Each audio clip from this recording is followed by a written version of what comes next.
Stream is almost live. And we would like your attention, please. Starts in 9, 8, Here we go. We're building, Johnny. 6, Right? 3,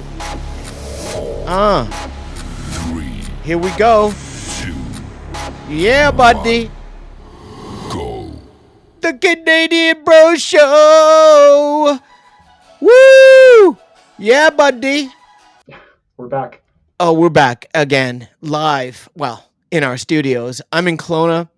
My name is Pauly. I'm the founder and host of the Canadian Bro Show. This is our first iteration. I'm with the co-host with almost the most because Trent stole that title, but Johnny is far above and beyond anything that anybody could label him.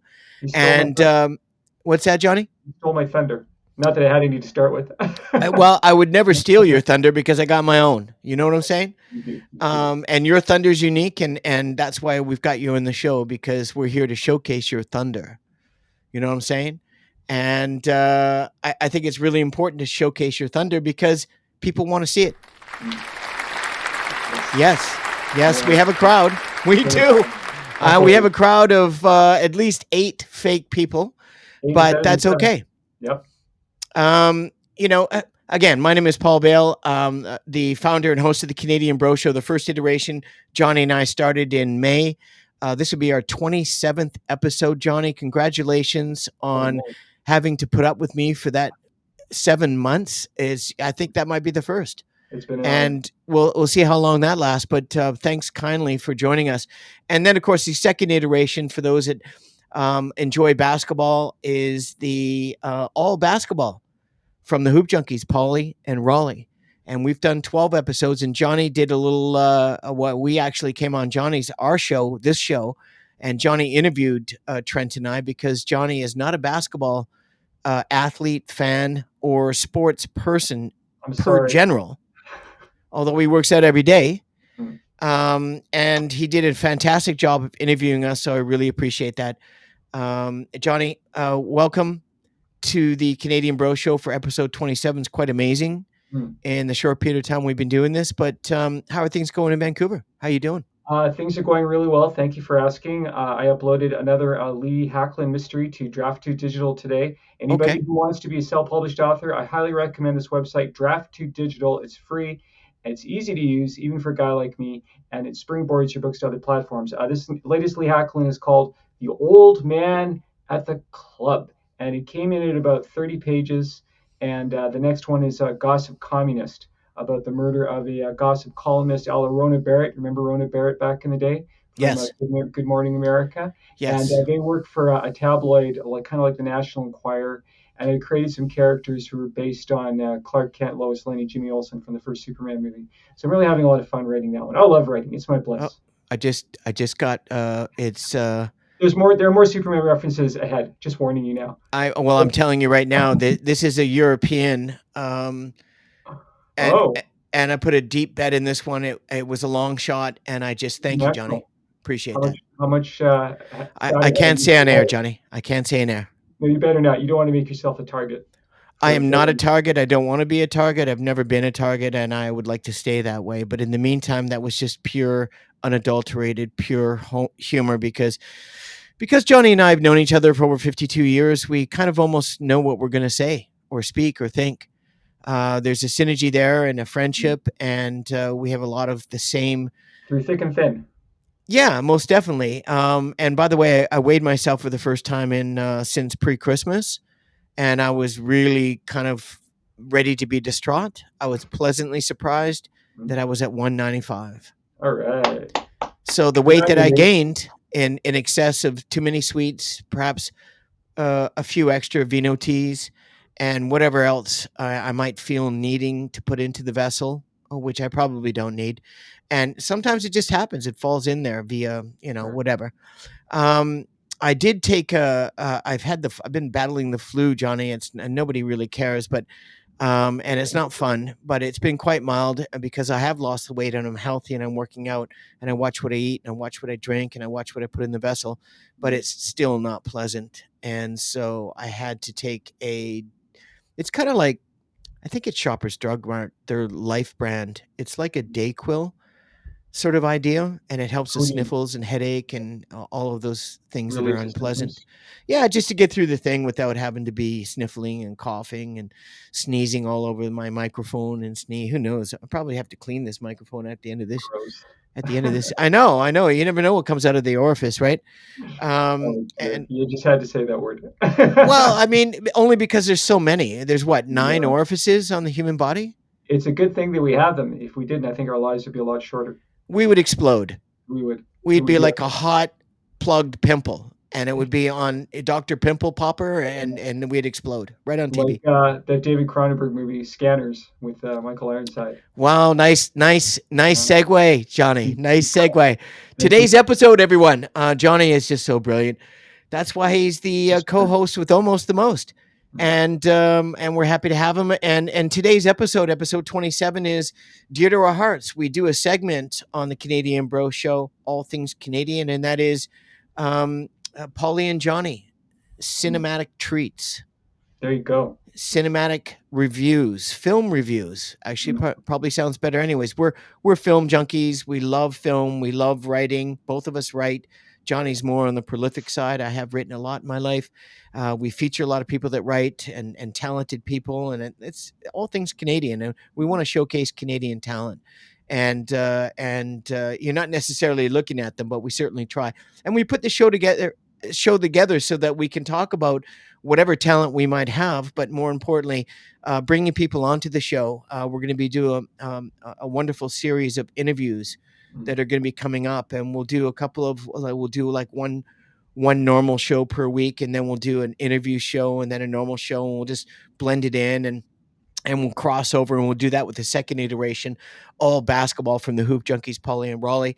We want to talk about Canadian basketball. We want to talk about WNBA. We want to talk about the CIS, NCAA, FIBA, 3 and 3. Johnny's listening to me. He's like, wow, what What is he language is talking? what language is he speaking? It's from Star Trek, right? No, it's called A Hoop made up, Junkie. a We're Hoop made up Junkies. sci-fi language. We're from the planet Hoops. And Like it's listen to Chewbacca's grunts and groans. well, Chewbacca's That's actually our center because he's oh, 7'2", that's the height. Oh, and yeah, and he's hairy. And when he sweats, nobody wants to try to play defense on him because you can just imagine, right? I It's can just all too well. Oh, oh, it's get excuse me. can we get can we get someone with some under armpit? Yeah, I'm telling you, or at least a shaver, something. But Johnny, let's talk about the episode. It's the all time, and it's not just going to be top 10. It's not going to be our favorite. It's going to be the consensus from our subjective interpretations with some research. Excuse me. Bless you. And, thank you. And to start that off, would you like to start off with your favorite, what you think might be the best all-time director, or your favorite, or Sure. certainly the top? I don't know how many we're going to get done today. Maybe Okay. top 20 if we're lucky. But who do you got, Johnny? I would be all too happy to start. Thank you so much, brother from another mother.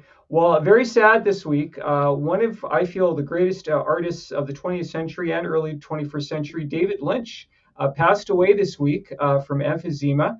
He was a pack-a-day smoker, and unfortunately, it caught up with him. He was an amazing artist, writer, director, and actor. He played FBI director Gordon Cole on Twin Peaks, which is one of my all-time favorite TV shows. Great Here's some show. of his movies: Eraserhead, The Elephant Man, Dune, which is a really nutty but definitely not a boring movie. Let's put it that way. He took his name off the credits. It actually says directed by Alan Smithy now. Blue Velvet, 1986. Wild at Heart, Twin Peaks: Fire Walk with Me. Have you seen this movie? It's absolutely one of the most surreal, fever, nightmare, dream. Just Yeah, he's one inexplicable scene after another, but he's got fascinating. he's a strange cat at times, Yeah, and you wonder if he was maybe dropping some magic mushrooms or it something, could be. because it He was was out there. It Yeah, was I out mean, a there. lot of his work is very surreal. Mulholland Drive, A Lost Highway, The Straight Story, which is about a farmer played by Richard Farnsworth who drives his tractor across America to visit his brother who's dying of cancer. There's no supernatural aspects to that one, No. and it's actually rated G of all things, which is rare for him. Yeah. And his last movie was Inland Empire. He wrote and directed many episodes of Twin Peaks, which came back a couple of years ago. Twin Peaks: The Return. I watched some of those episodes online.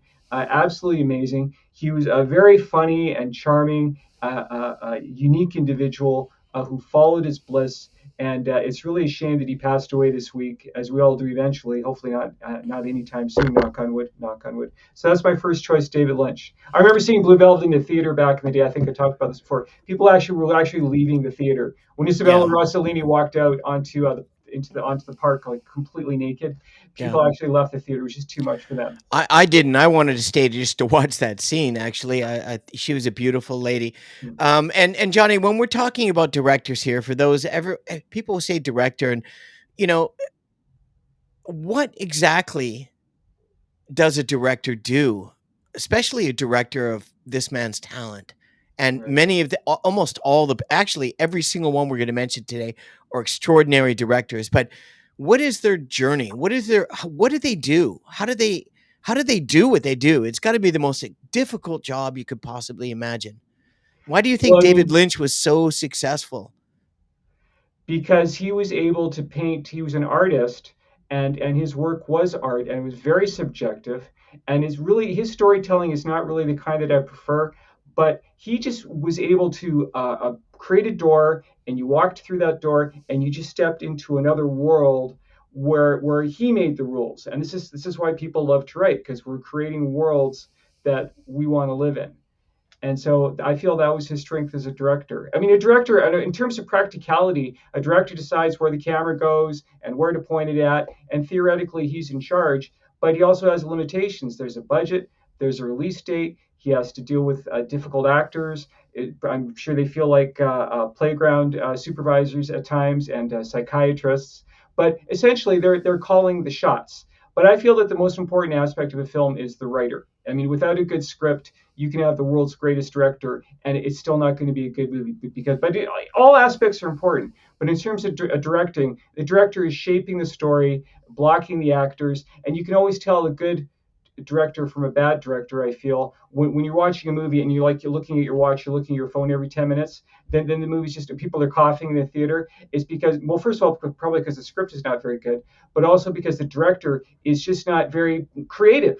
You look at Steven Spielberg and some other directors that we'll mention, and Citizen Kane, which is another movie that I want to talk about. Let's not Citizen talk Kane. about anybody else. Let's stay on Okay. topic. Yeah. So David Lynch, he there was no other filmmaker like him, and very divisive, very controversial. But that's because he Very followed. creative, very Yeah, out there.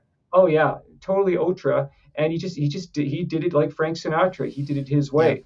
And Wow. I love the character of Dale Cooper from Twin Peaks. I always felt Yeah. that he should got Special Agent Dale Cooper, played by Kyle MacLachlan, Yeah. one Yeah. of the most charming, charismatic, good guys of all time. He's This guy, Canadian too, isn't he? I'm not sure, but I I always felt think that I think Kyle is. they should have spun him. Remember Miguel Ferrer as Albert Rosenfeld, Oh, the what a pathologist? lovely what a Yeah, lovely human being he is in he real was life too. What he a was so lovely human being. he played very abrasive characters on Yeah, screen, like you should have met RoboCop. him in person. He was even Oh, more you met him? abrasive. Who Oh, haven't you met? My goodness, you rubbed shoulders with I so well, many. I the Hotel Meridian. I worked 5 years. We were the best French restaurant in the city at Le Girard at the Hotel Meridian. It was a five-diamond hotel at La Residence, and all the film. That's where I got my part in the Bird on the Wire. I mean, All right. it's so many, and I got that was Broken Badges, where I had a scene with Miguel Ferrer and all of the other Broken Badges, and it was a pilot, and he was very charming and just shredded me one time in the Girard bar in front of another co-actor who I won't say anything, and I was just like, I just shriveled away, and I was like, oh, I had only 3 lines, and who am I, and I'm worthless, and but it was a credit on the resume, so I didn't care. Okay. Nonetheless, it was. I really wanted to, if he was on the basketball court, I would have probably given him an elbow to the thorax Well, or what some. you say shredded you? What do you mean by that? He said something very Oh, demeaning in front of other in a people. sardonic, sarcastic, looking down on me Okay. way. And I felt every bit of the professional table maintenance engineer extraordinaire that I was, which really was just a well paid junior waiter at that time in a Five Diamond restaurant. But nonetheless, he came from his dad was very, very Oh, yeah. successful, more With a big successful. firm. Yeah, of course. And moving on. Okay.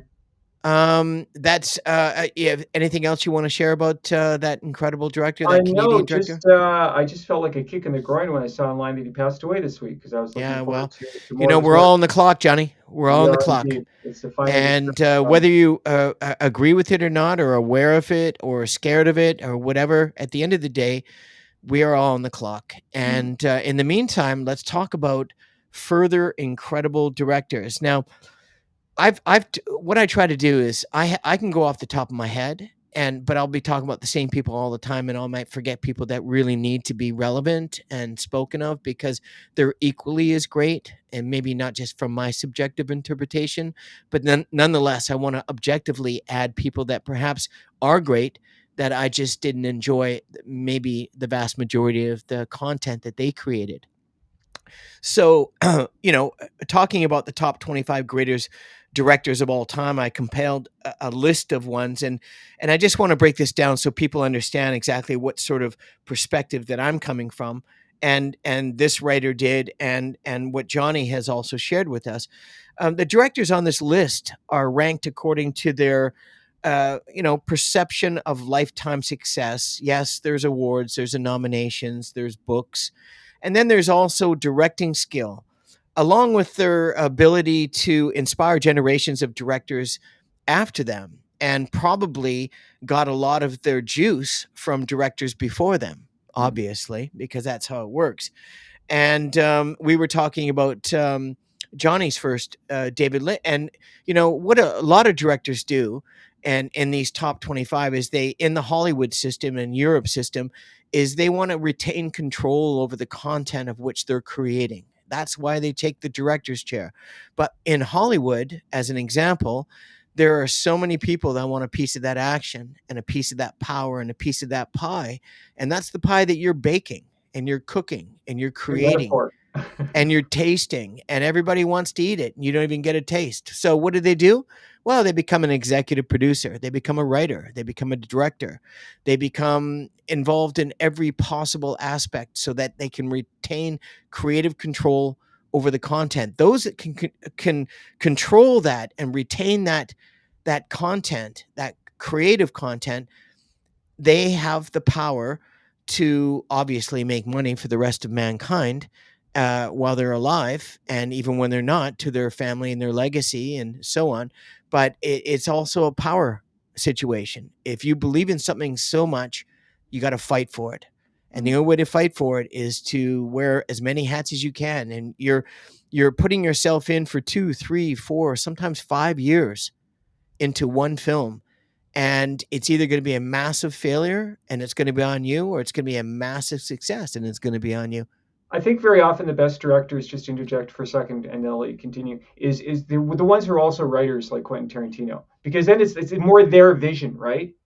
If you have a different writer, different That's where I was director, going, then Johnny. the visions can conflict sometimes, right? And that's why That's you where I was sometimes, going. And that yeah. writing is the most important part. Of course, Johnny's a writer, and a lot of these directors, to retain their power and creative control of the content, they do as many things as they can, and not everybody can do even one of those things Hmm.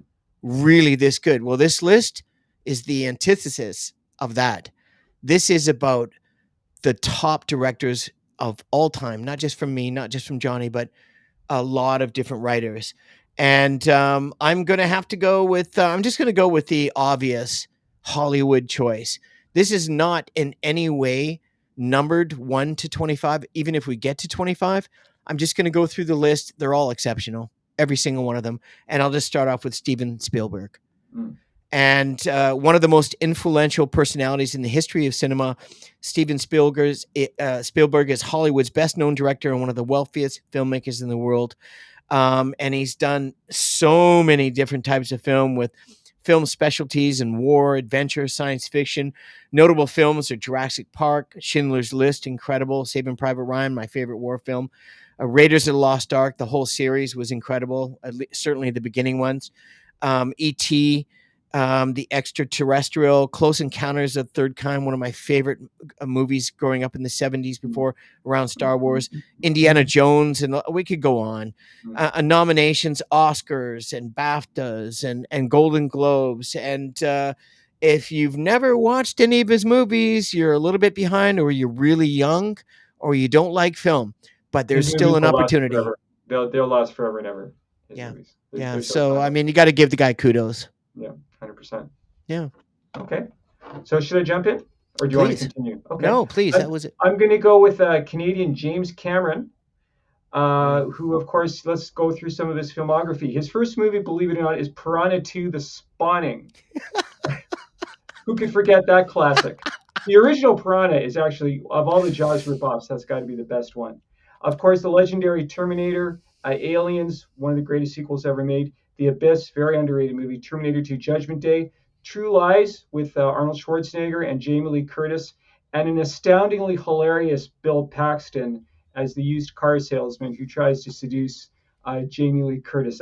True Lies is a really very warm and very funny and action-packed movie. And of course, one of the greatest movies of all time, Titanic, which I remember the release date of that movie was pushed back by 6 months. It was supposed to be a summer movie, and it wound up being a Christmas movie. And I used to read the Hollywood Reporter back in the day, and Variety, and all the big wigs were saying, "Oh, red flags. This movie's gonna suck." And of course, it turned out to be, really, I feel one of the most moving and touching films of all time. And Yeah. James Cameron got a lot of flack for saying I'm king of the world when he won the Oscar for Best Director. And I'm like, for goodness sakes, people, cut this guy some slack. He was given $300 million to make this movie, and everyone said it would bomb, and it turned out to be great. I feel that when people make those kind of statements, and they're earned, and they're genuine, and they come from the heart, they should be taken in context. And besides, he was quoting from his own script. He also directed Avatar and Avatar 2.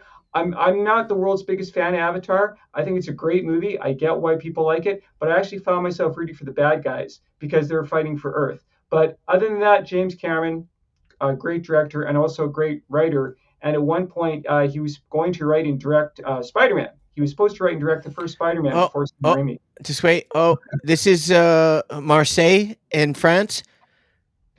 Yeah, thank you for that. Great. Bonsoir. It's inevitable. Bless you. Excuse me. Sorry, it's Oh, certainly. the flu. Take care of that cough.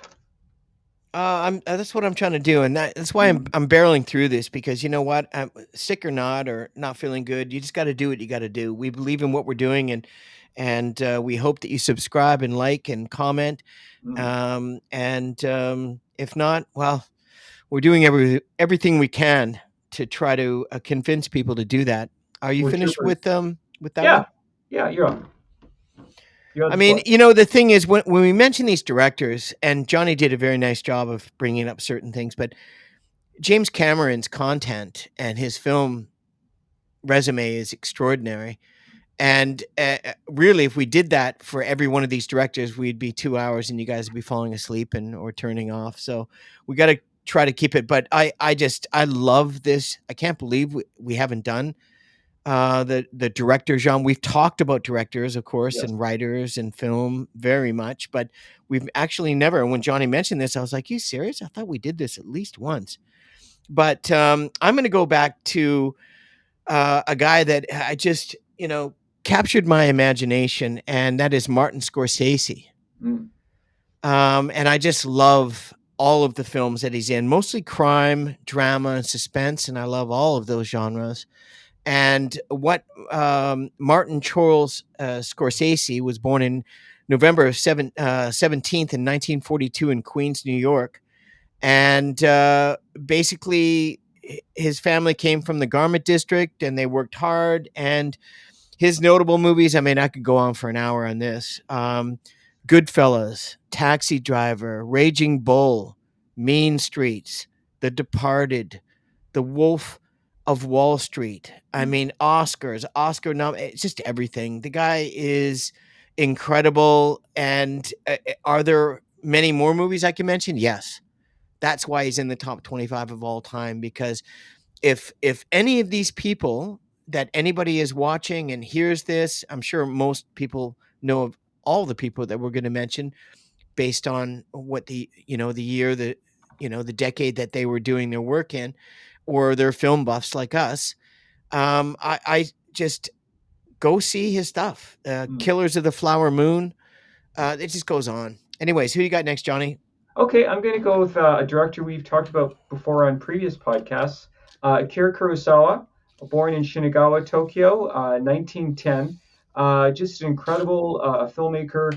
Some of his movies include The Seven Samurai, which was remade as The Magnificent Seven, Yeah. and Rashomon, Yojimbo Sanjuro. Now, you and I used to go to Videomatica back in the day on 4th Avenue, the most amazing video store in the world. They just had like every single movie They you could knew us ever by see. name.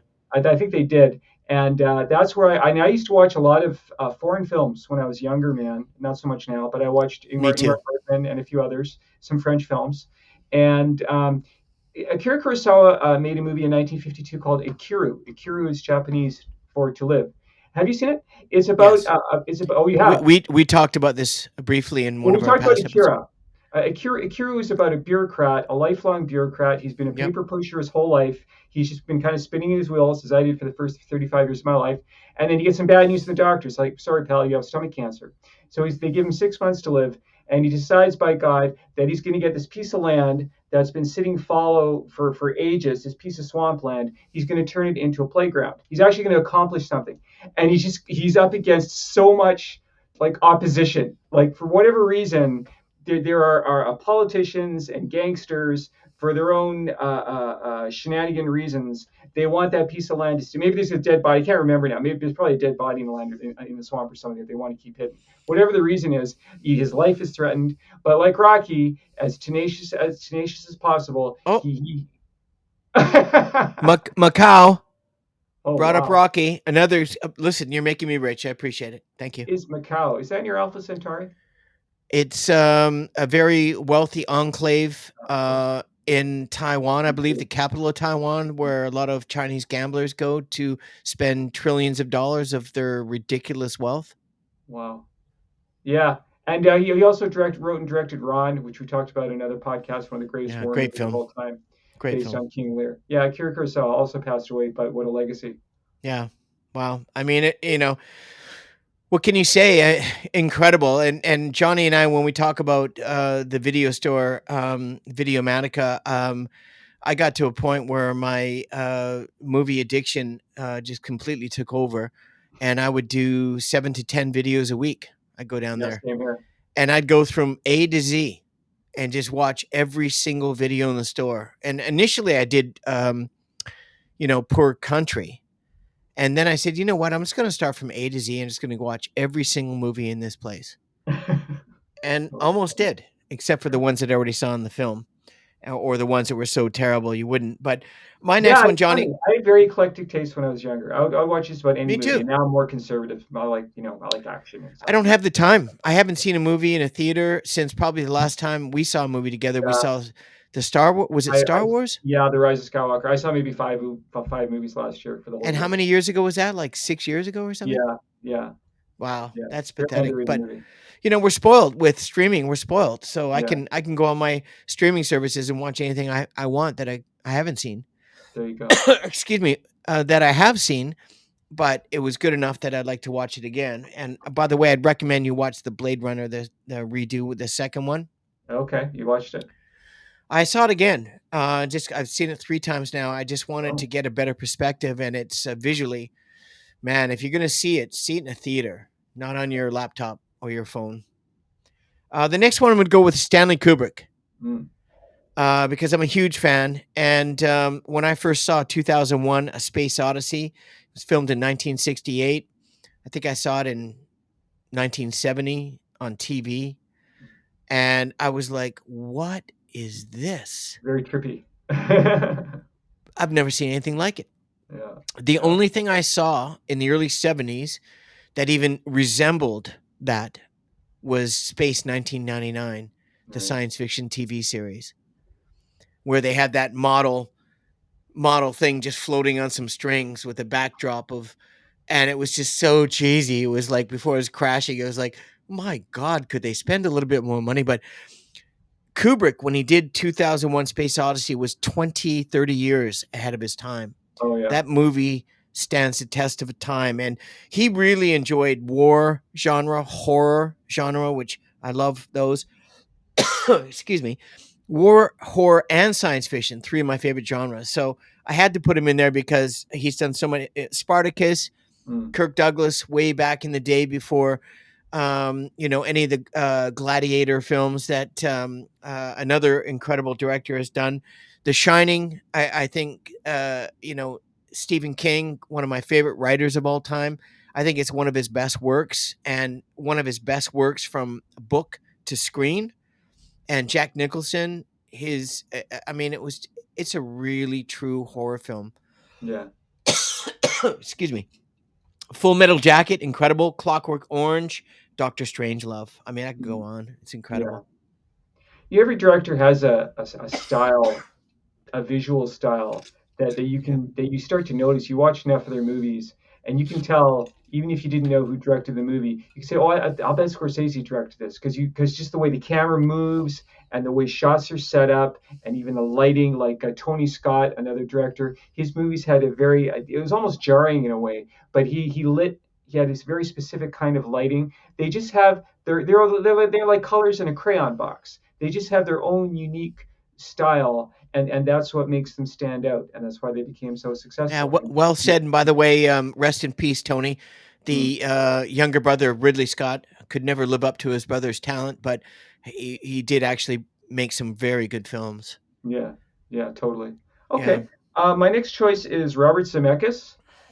Here's some of his film work. I Want to Hold Your Hand, which is a criminally underrated movie about four kids trying to get in to see the Beatles at the Ed Sullivan Show. My mom took me to this movie in 1978, one of the funniest movies I've Wow. ever seen. Wow, that's cool. 1941, which he wrote. Very under. Now, Used Cars with Kurt Russell. Do you remember that one? Another Yes. really underrated comedy classic. Yeah. Well, Uh, Kurt's good in everything he does, right? yeah. Romancing the Stone with Michael Douglas and Kathleen Turner. Yeah. The Back to the Future trilogy, Who Framed Roger Rabbit. Uh, Forrest Gump. Contact, one of the most like 2001, one of the most That amazing was science. pretty good, actually. Yeah, Jodie Foster, Matthew McConaughey, Yeah. and What Lies Beneath, which was a murder mystery of all things with Harrison Ford. And some of his other recent movies I have not seen. Flight I Saw with Denzel Washington is another great movie where he plays an alcoholic pilot. Oh, I mean, seriously, how could an alcoholic airplane pilot actually do? I'll It's bet it hard to happens believe. every day. I'll bet it does. I'll bet Uh, someone's flying a plane right now, and Hammered. he had some No, Jim because he's Beam. not flying the plane. He's overseeing the flying of the plane. The Yeah, plane's flying itself. there you go. Until something goes wrong. And that's where you call Leslie Nielsen to come in and That's right. sort everything out. Oh, God bless you, Leslie Nielsen, Yeah. wherever you are. You hear that clap, Mr. Oh, Nielsen? Don't you ever? excuse Oh, me. what? That was Leslie Nielsen's ghost. He just came back and farted in my studio. Unbelievable. Thank you, Leslie. If nobody gets that joke, he had a fart machine with him in every interview he ever did. And he farted at least 3 times in every interview because he just loved it. And people loved it. The audience loved it. Anything for a laugh. Well, I mean, he liked flatulence. He liked the sound of it. He liked the Who feeling of doesn't? it. Well, when it's our own, we like when it's somebody else's. It's bloody awful. I just say that today it's a good day that I've been alone at the house. You know what I'm saying? I'll just leave it at that. You're in Kelowna, I'm in Vancouver. It's pretty pungent. A lot of fresh air out here in the Okanagan Traveling by Valley airways.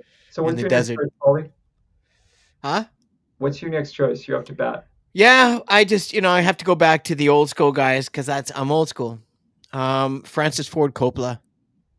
Hmm. Francis Ford Coppola was born in 1939, Detroit, Michigan. Grew up in New York suburb in a creative, supportive Italian American family, and you'd never know by all the films that he did exactly how that worked out.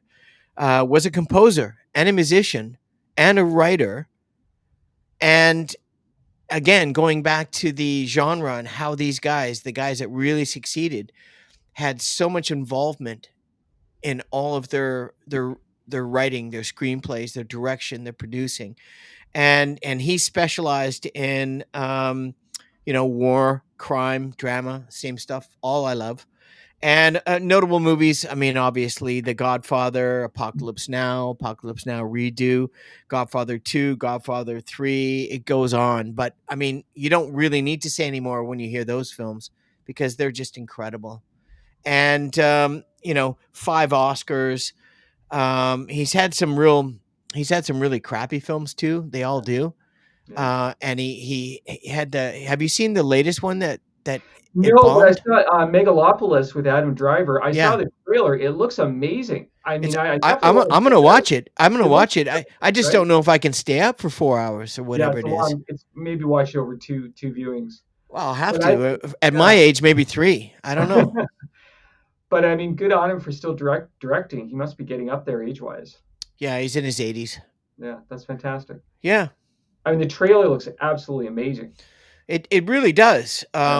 Lot of substance. I don't know, and style. I don't know about could it be another God, you think about famous directors that had some of the biggest bombs in the world and they just Like Heaven's disappeared. Gate. Yeah, Huh? Michael Cimino. Like Heaven's Gate. Heaven, I was just thinking of Yeah. Chimino, Like right? San, And I was San also thinking Francisco. about Waterworld with Oh yeah, I Kevin like that Costner. movie. That's a fun movie. Oh, it was so bad. It was I like that ridiculous, movie. man. I Frank honestly, Capra was always a after great villain. 20 minutes, I said, look, what's the window of opportunity to get my money back? And they actually, at 27 minutes, they actually gave my money back. I Oh just thought really? it was a pile of garbage. And I love Okay. apocalyptic films, but Yeah. seriously, man, it's terrible. I like Kevin Yeah. Costner. I like a lot of his films, but that was Mm, terrible. Anyways, okay. Johnny, who do you got next? Okay, I'm going to go with a director we have mentioned before, Peter Weir from Sydney, Australia. I actually spent one night in Sydney, Australia last year. Flew over it, beautiful city. I'd like to go back there. Picnic at Hanging Rock, another movie that I got from Videomatica back in the day about a bunch of private school girls that go out into the woods one day and they never come back. And there's a scene in this movie where what's the matter? Never go out in the woods with a bunch of No, girls in a cabin at no, night stay without home. being prepared. It's not a good thing. It's not going to end up especially well. especially when you're in a movie. Nothing could ever happen. There's a scene where the girls walk into this cave and you just know that they're not coming out. And the way that Peter Weir sets that shot up is absolutely chilling. It will haunt me until my very last day. Gallipoli, one of my all-time favorite movies, Mel Gibson's first movie. The Year of Living Dangerously, again with Mel Gibson and Sigourney Weaver. Witness, another classic with Harrison Ford. Harrison Fish Out of Water.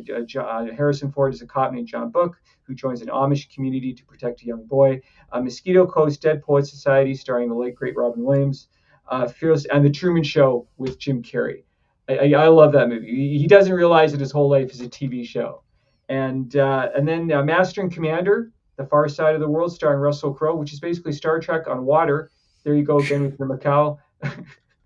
Man, that should have been a series of films. Master and Commander is a great movie. Oh, it's coming in from. Oh, it's. We're not sure where it's coming in from. It's coming from Turkmenistan. I should Is get that a a cut of country? this, I feel. I You're don't making know. a lot of money off this. And then his No, last I'm not movie, making a damn thing. But I well, could be if I was a gambling guy well, because. maybe you should start. Well, no, I don't think so. As the reason His why last, I have money is because I don't gamble. Well, I do gamble, well, but anyways. okay, fair enough. Probably sound thinking. His last movie is one that you mentioned, I believe, in our last show or second to last show, The Way Back, which I have not seen. It's a survival film, but you have seen it, and the way Yes, you I described brought it up in one of our past episodes. It's it really sounds good. very, very compelling. The way you Very, described it. very, very different, very compelling, and really under the radar when it came out. But I really enjoyed it. Mm. Okay, yeah. So you're up. Excellent. And this guy is only because of the genre that he chose in fantasy and adventure. And I still have my Christmas tree up. I'm proud to say this. In Icelandic culture, I'm Icelandic and Irish and British and Canadian, of course. I just don't want to take my Christmas tree. It looks so good, and I've got these like huge Gandalf caricatures that are in these robes, and they have gold, mantles, and I I'm gonna leave it up. I don't care. I love it, but Peter Jackson Mm. changed my world because everything that he did was on paper in written form by J.J.R. Tolkien, and the trilogy in the Hobbit series. And when I saw it come to screen and the grandiose and how it was done, it's blown my mind to this day. I've seen every single one. I'm ready for another round Mm, because specifically the in the second iteration, the last two, the final ones, where I was my mouth was agape. I made popcorn, but for 2.5 3 hours I forgot to eat it because the yeah. thing was just riveting. The And story. the extended versions are Oh also my worth checking out. god. The extra If you scenes. have nothing else to do in life Yeah, and you're lucky enough you don't have a job or you can just, stay in for a week, just watch them. yeah, They're check them out. and by the way, in his earlier days, so he's known for that, but he did one of the most ridiculous zombie gratuitous gore films I've ever seen in my life in the beginning of his career. And if you haven't seen it, it's like just unadulterated. It makes some of the movies we talked about when we did the zombie genre look like Disneyland.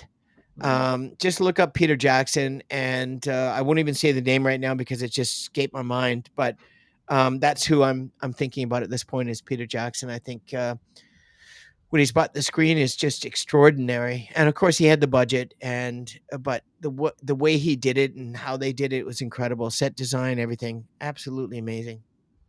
Terrific. Yeah, I mean those movies are amazing. And actually, when I went to see the Two Towers back in the day at the Capitol Six, Ian McKellen was in Vancouver. Oh, I should say Sir Ian McKellen. He was filming X-Men 2, and he was actually in the audience. And manager actually got up in front of the audience and said, "Ladies and gentlemen, we have a very special guest here tonight. It was a midnight showing. We have none other than Gandalf himself." And he stood in That's front of everybody. Everybody lost their minds, as you can imagine. that's incredible. Yeah, yeah. And I remember when I saw Return of the King.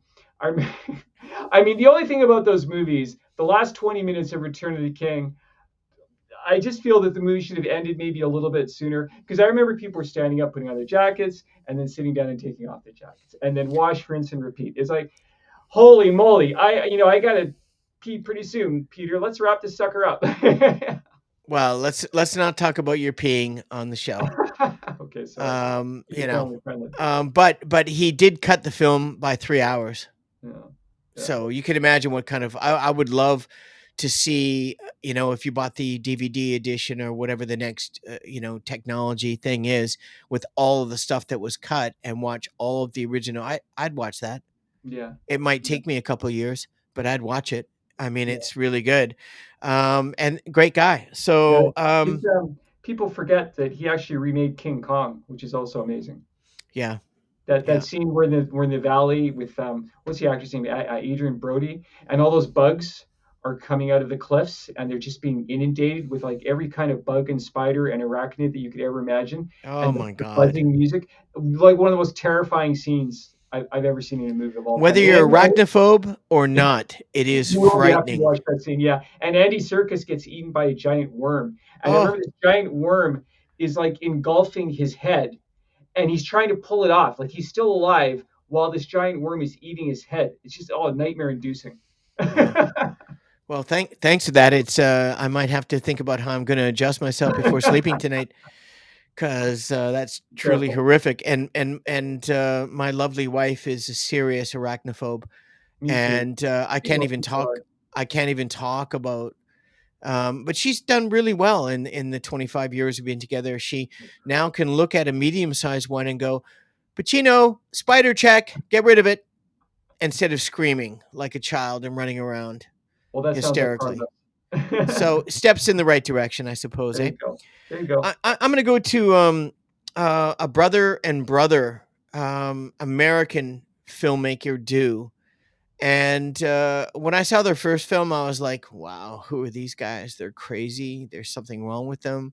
I like what's wrong with them. This is a great, simple, hardcore murder mystery. And that is the Coen brothers, Mm, specifically Joel, and of course you've got to take in consideration Ethan, his younger brother. But they work together, and they've created some of the best masterpieces of modern film that I've seen in a long time. And they focus on crime, drama, and suspense, and boy, do they do it well. mm. Um, working with his brother Ethan, screenwriter director Joel Coen has built a reputation as one of the most visionary and idiosyncratic filmmakers of the late 20th century, combining thoughtful eccentricity, wry humor, arc irony, and brutal violence. All of my favorite things. Add zombie genre, and I'm hooked. There you go. The films of the Coen brothers have become synonymous with a certain specific style of filmmaking. Um, and as an example, if you want 2 hours to kill and you want to see a really amazing Western film that is part musical, part comedy, and part violent, historically accurate, see The Ballad of Buster Scruggs in 2018. Never heard of it. Well, Johnny, you know me, I come up with it, You right? do. And I've Try it seen the out. film 5 or 6 times. And it's based on, I don't want to give it away, and I won't say it. Go see it. Okay. You ever heard of Billy the Kid? Oh, sure. Go see it. Okay. I'll leave it at that. Cool. All right. Very good. The Coen brothers. Okay. I'm going to go with Sidney Lumet or Lumet, another great director. Some of his movies include 12 Angry Men, Failsafe, which basically has the same plot as Doctor Strangelove, only without the humor. Some of his other movies include Dog Day Afternoon, a classic with John Cazale and Great movie. Al Pacino. Network, another very prescient classic film about television and people's addiction to television and many people's inability to discern the truth from being what they're force fed. What else did he direct? Prince of the City, a great movie about police corruption with Treat Williams, one of my favorites. Serpico, another classic, Yeah. and many others. One of the Q&A, another terrific movie, and Death Trap with Christopher Reeve and Michael Caine, and Yeah. many others. Yeah, I could. Oh, The Verdict with Paul Newman, where he plays an alcoholic, Yeah. a lawyer who takes on this case. He's offered like $1 million to plea a deal. And he says, "No, keep your money. I'm going to fight you." And it's absolutely one of the most riveting movies of all time. I chose a verdict in one of our past films where we talked about a certain Written genre. by David Mamet, Yes. great writer. It was One of the great. writers. Yeah. Yeah, yeah. Yeah. Excellent choice. Thank you. I'm going to go to maybe my favorite director of all time. I'm trying to think who else could even be in that. Well, all the guys I mentioned could be in that as well. So I can't really say my favorite because it's got to be top 20, top 25 is the list we're doing, because a lot of the ones I'm mentioning are my favorites, but they're also happen to be the best directors. Now, call that I've got good taste or I just follow everybody else's, who knows. But Ridley Scott is one of my favorite directors of all time. Me too. He makes one masterpiece after another, and he does it in different genres, and he just keeps it coming. And you brought up his younger brother Tony Scott, who is a very talented director. I loved a lot of his films. He was really prolific in the action genre of many different types, but just could never understand how his older brother took over the industry so dynamically. And there was a battle between them, and Tony just realized at some point that, hey, I will never be as good as my brother. And that's really hard for a lot of people to deal with in their life. And some say that was perhaps the demise at the end, but He that's uh, I he don't know if that's true. he committed suicide. Is that correct? He did, That's yes, very sad. and he Don't do left. that, people. Don't do that. No, and he left verbiage to suggest that he would never be able to. Anyways, it's really And that's tragic. why, because he had a chip on his shoulder about Ridley. That's very sad. Well, I mean, it's human condition, right? The fragile ego, But anyways, they were both very talented. But Ridley Scott, I have to talk about, and actions, adventure, science fiction. You'll see a common theme with me. And there's so many of his films I love. I won't even bother, but you just Google them and go through each one if you haven't seen them, Yeah, and his most recent movie is Gladiator 2. which I Uh, haven't seen, no, me as well, but getting pretty good reviews on Rotten Tomatoes. which Okay, is really hard to do because Gladiator 1 was so good. yeah, one of the classics. Okay, my next choice is Clint Eastwood. Really more known as an actor, and of course, Dirty Harry, mayor of Carmel City for one term. His first movie was Play Misty for Me, where he plays a disc jockey who has a one night stand with Jessica Walter. The movie was basically remade many years later as Fatal Attraction, and that was his first work as a director. He also directed High Plains Drifter, another classic, The Outlaw Josie Wales. Yeah. I mean, really fantastic movie. Yeah. Firefox. I remember Brian Alk and I saw that at the downtown Yes. theater. We lost our minds watching that movie because it was so exciting with the jets going through the trench and the point of view. And what else did he direct? Tightrope, Pale Rider, The Rookie, which is a really nutty action movie he made Yeah. with Charlie Sheen of all things. Unforgiven, one of the greatest westerns of all time, which won Best Picture with Morgan Freeman and Gene Hackman. Bridges to Madison County, very beautiful love story with Meryl Streep. Absolute Power, Space Cowboys, which is a really fun movie with James Garner, I believe, and Donald Sutherland, and they play aging astronauts. A Yeah. Million Dollar Baby with Hilary Swank, who was in the next Karate Kid, where she played a real life boxer who unfortunately met a tragic end. Letters from Iwo Jima, The Changeling, and on and on. American Sniper, Sully, The 1517 to Paris, which is a movie I really like to see based on a true story. Richard Mhm. Jewell, Cry Macho, and another movie I watched at Brian's place one night. We never got to finish it. The Mule, where he plays a drug courier to try and get himself out of debt. That's a really funny movie. Yeah. And Clint Eastwood's a real Renaissance man. Yeah, I mean, he's still with us. He's 97 now, He's and still working. I met him in person, and he had that wry, sort of sardonic, country western West Coast, chill. I don't care, but whatever. And just a great guy, great director, a lot of good films. He was known in the industry in Hollywood as a director that always came in under budget Right, one or two takes. and Right, always one or two takes. And he would just explain everybody, this is about being real, feel the part, come from your heart, and let's bang it out, move on. right, right, right. And incredible what he's done. Not a big fan of, a lot of people aren't a big fan of Clint, but you cannot argue the body of work Hmm. that man did. Yeah, Um, Gran Torino is another really fun movie. I saw which that one? one. A Gran Torino. Yeah. I Yeah. mean, look, there's so Good one. many, right? We could go on, and if we add all the movies these guys did, we'd be here for an hour and a half, 2 hours. Be a The very next be a one I want very to talk about is a celebrated British filmmaker, and because he did quite a bit of movies that I really enjoyed, and really approached his films from a very aggressive angle with regards to censorship, and would always challenge censorship and what he would show. And his name is Mr. Danny Boyle. Oh, good choice. And I'm a big fan of Danny Boyle. Daniel Francis Boyle is a British filmmaker, produced, and writer from Radcliffe, Greater Manchester. I used to live very close to Manchester when I played professional basketball in the UK and the Midlands, and he was known for probably his most popular film is initially it was Train Spotting, and then he did Train Spotting 2, but Slumdog Millionaire, of course.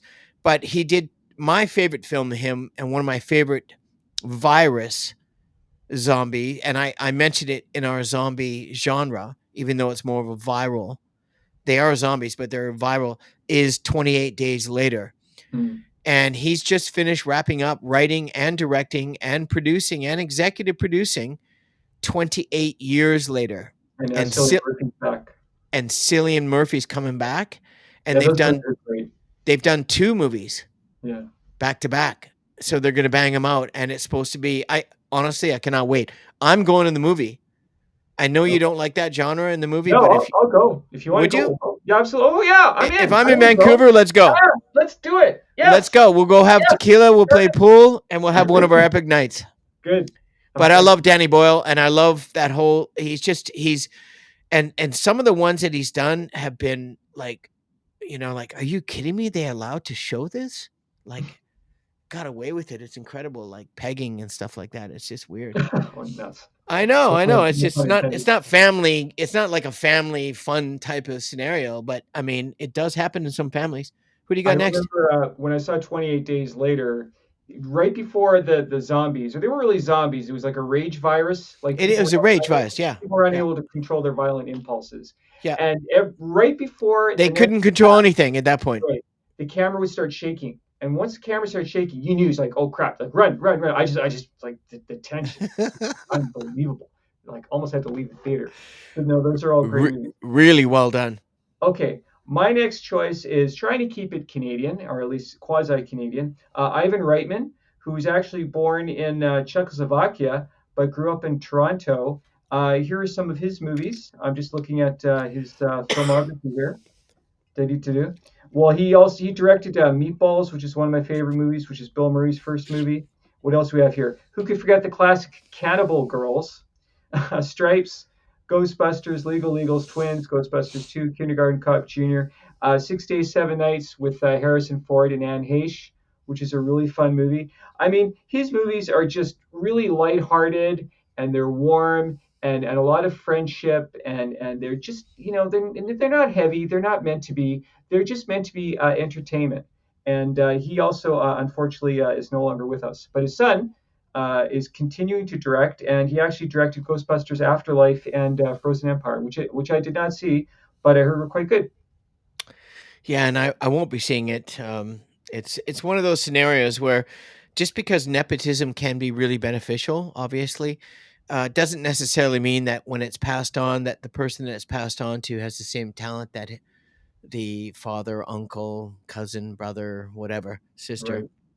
Right. But I know there's a massive audience for it. It was very popular. I enjoyed Meatballs a long time ago. Mm. And I'll go to someone that's a little bit non Hollywood commercial, that sort of B grade commercial crap, which I wasn't a big fan of. And I'm just going to go to the guy that produces, writes, directs, acts, and I think is one of the top 10 best directors in the history of cinema.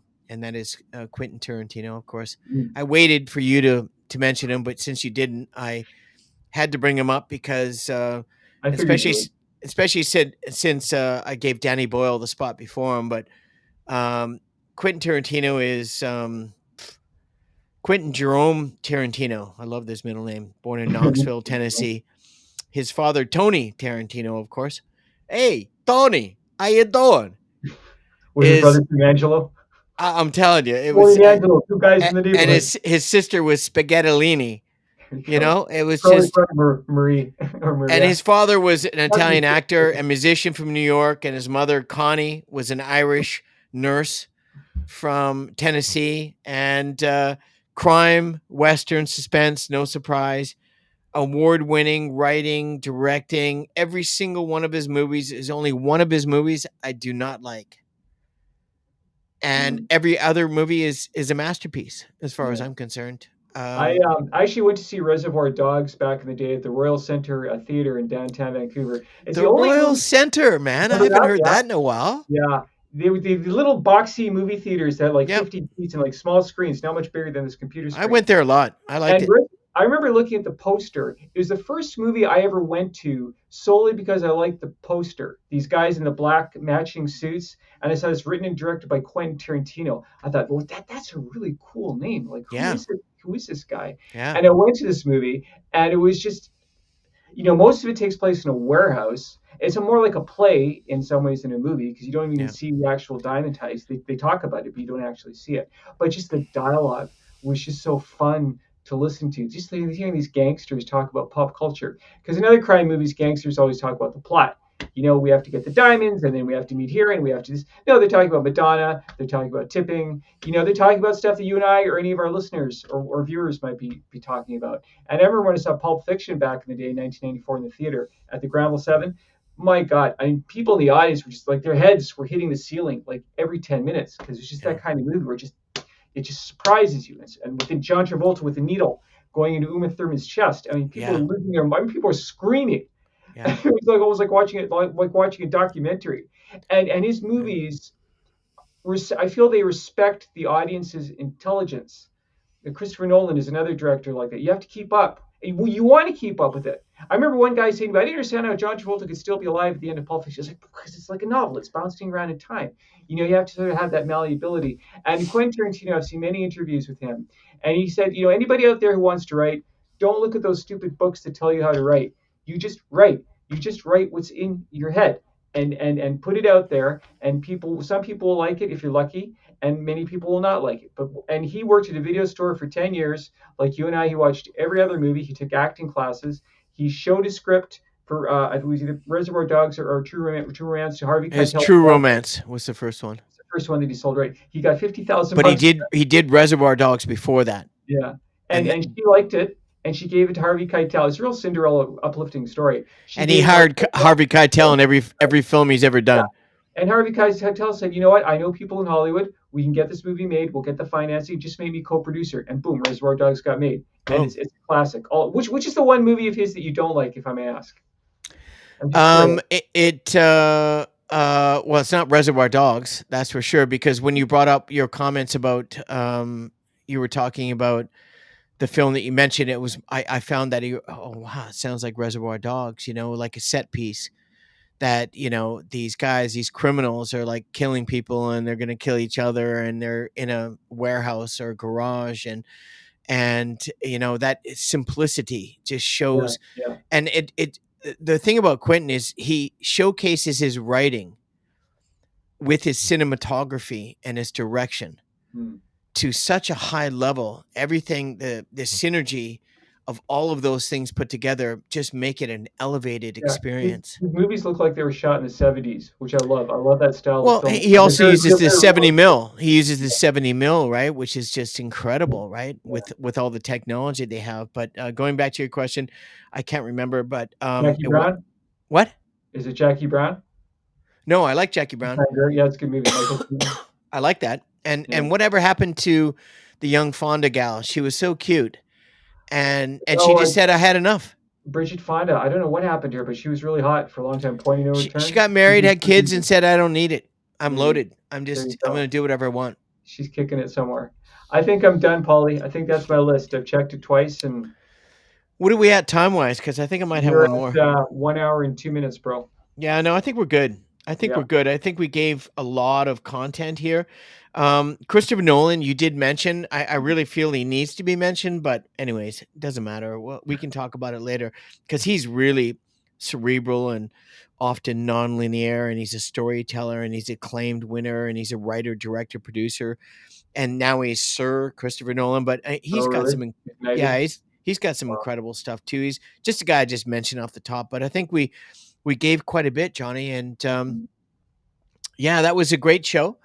terrific. And I'm glad we had another chance to do all things Canadian, Pauly and Johnny cinema review, Me too. which we've done. I don't know, probably about 15 episodes now on that. So let's continue doing that. We might have to create a new logo just for that alone.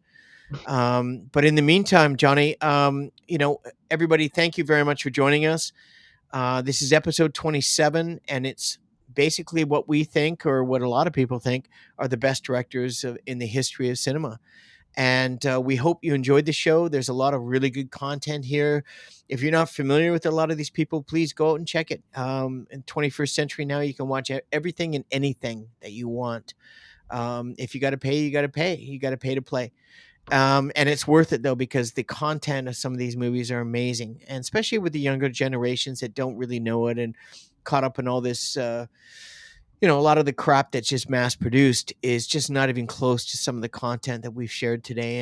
And if you have seen them, you know exactly what we're talking about. But in the meantime, on behalf of Johnny and myself, Pauly, thanks for joining us. And again, please, as it says in our ticker, at John Lister. John, you've got your Definitely. writing, But and subscribe. Please subscribe. We only need another 369 subscriptions. No, pardon me, 469. Oh my where are we going goodness. to go? Higher. Did you bring a book, Pauly? Yes. Oh, good. I have one too. Okay. Do you want to do a pun before the book? I do. Yes, I do. Oh, do the pun. Okay, sure. Here we go. For those that don't know what a pun is, you'll find out very quickly. Here we go. It's something that is guaranteed to induce a lifelong headache. Okay, here we go. I can cut a log in half just by looking at it. I know it's hard to believe, but I saw it with my own eyes. Oh my God. Uh, what are you, like laser eye, man? Okay, my book is The Equalizer. I used to watch this show back in the day with Edward Woodward, former CIA agent Robert Call, quits and moves to New York City and tries to live a normal life, but he winds up helping people as a very violent and ruthless Good Samaritan. I'm about 50 pages in. A They very have violent and ruthless good Samaritan. I love it. yeah, rings a What a bell, right? contradiction in terms, eh? No, he's a all-purpose. He's a Renaissance man like Clint Eastwood. Michael Sloan is one of the co-creators of the original TV series, and I saw the first movie with Denzel Washington, and I thought it was great. So that's my book. All right, cool. That's a nice one. Very good. Love Denzel, one of my favorite actors. This book is no one's gonna heard of this book. I got this at some dollar bin place at a garden garage sale. I don't know, but it's called it's Finale. how to Dumpster. wake up the financial genius in you. As Well, you you can like the see, self-help genre. as you can see, it's a lot weathered. Mm. I've read it about 15 times. I've got notes all the way through this. This is what, with the help of all of my real estate mentors, I love Aussie the cover. Jerk. Yeah, it's old school, Very 1960s, utilitarian. 70s. It looks like a textbook. So I bought it because of all my old school mentors that are in real estate, like Aussie Jerk and Stan Stewart's, and my old coach at Simon Fraser University, and a number of other real estate folks. I wanted to, when I was playing professional basketball about 25 years ago, I had to figure out what am I going to do when I get home. And the first thing I thought was I want to buy some real estate. I want to buy a condo, and I want to buy a home. I don't want to rent ever again in my Mm. life. No guarantees, of course. I'm a landlord for 22 years, so I understand the frustration about renting. But if you're renting with the property that I have, you're not going to have that frustration because I take care of my renters. I take care of people. My wife and I are kind and generous and honest. However, in the real estate game, that doesn't necessarily mean success because people will take advantage of you because of your kindness and generosity.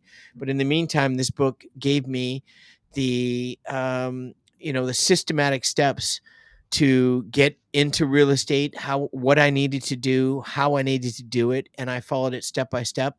And it took me 3 years after retiring from basketball and came back to Canada and met my wife and down in Florida, and we moved to Vancouver, and she was illegal and I was working 4 jobs and she was working two, and we were just trying to scrape together some sort of a resemblance of normalcy, and we had a four-wheel drive and a futon when we arrived in Vancouver in 2000, and we bought our first property in 2003, and we've had numerous properties and we have a very modest portfolio, and here we are, 25 years later, and still struggling, but never give up your dream. No. And this simple little book I got for 50 cents at Salvation Army, I can't remember where it was. I've read it so many times, gave me the guidance and allowed me to be in the position that I'm in today. So that's my story. That's awesome. Oh, excuse me. Take I'm care. sorry. This Take care flu of is that. just killing me. Take care of that cold, bro. I will. I am. Pound down that garlic. Hey, do you know how much garlic I had in my stir fry last night? You have no I can bet. idea. That's a I good can thing bet. I'm alone right now. Someone Between provided. flatulence, bad breath, and garlic, it's not a place you want to be in. It's a good thing my wife's in Vancouver Mhm. because it's nice and quiet here, except for all the things I just mentioned. But in the meantime, thank you very much for joining us in a sometimes silly show. But Johnny and I really care about what we're doing. We really love for those that spend the time to watch the show. Please come back and comment, subscribe, like, share, and we're going to be pumping out content every week for hopefully a very long time. In the meantime, on behalf of Johnny and I, my name is Paul Bale. I'm the founder and host of the Canadian Bro Show. The first iteration is All Things Canadian with Pauly and Johnny. Second iteration is all basketball from the Hoop Junkies, Pauly and Rolly. Our good friend Trent Rolly up in St. Paul, Alberta. And the third iteration, we're working on the logo right now, is going to be all real estate from Paul Bale and guests. Wow. And in the meantime, we'll see you next week. And Johnny, Keep on being incredible. Keep You on being too. awesome. Never give up your Likewise. dreams, everybody. Thank Let's you. be teammates for life, and let's just, oh, one thing, if we can just remind ourselves, please be kind out there. Please Mm. be generous of kindness and soul, and be patient and learn to forgive and do somebody a solid without expecting anything. It can change their life. It can change your life. In the Well said. meantime, we look forward to seeing you next time on the Canadian Bro Show. Thanks, Johnny. Cheers. Awesome. Mm.